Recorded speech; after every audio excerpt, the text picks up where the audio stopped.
Lally-ho! So, the way limit breaks work in Final Fantasy XIV is, during a dungeon, trial, duty, or raid, there is 1 to 3 gauges that fills as you fight the enemies.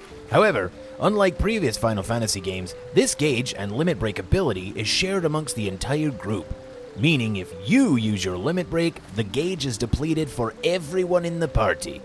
This of course allows the limit breaks to have super strong abilities, but can also cause some confusion and contention in dungeons. You see, the general rule of thumb is limit breaks are used on the last boss at 10% health by melee DPS. If there are no melee DPS, then physical DPS can use it, and if there's none of them, ranged magic DPS give it a go.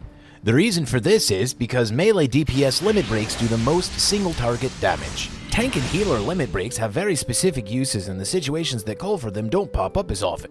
For instance, the level 3 white mage limit break reses everyone in the party and heals them back to max health. That's awesome.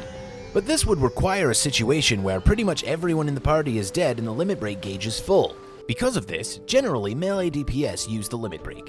Also, a wipe resets the limit break gauge, and if someone in the party is dead, the gauge doesn't fill. Now there are situations, usually in in-game raids, where specific roles will need to use the limit break at a certain time.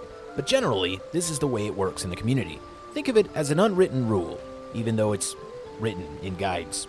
Like this one. Now the best time to limit break has been the subject of debate in the community for a really long time. And I'm not saying that this way is definitely the best way, but it seems to be the way that is generally accepted as the right way to do it. Thanks for watching. What do you think about limit breaks? Tell us in the comments down below. And of course, we'll see you next time. So remember, keep your forge hot and your ales cold.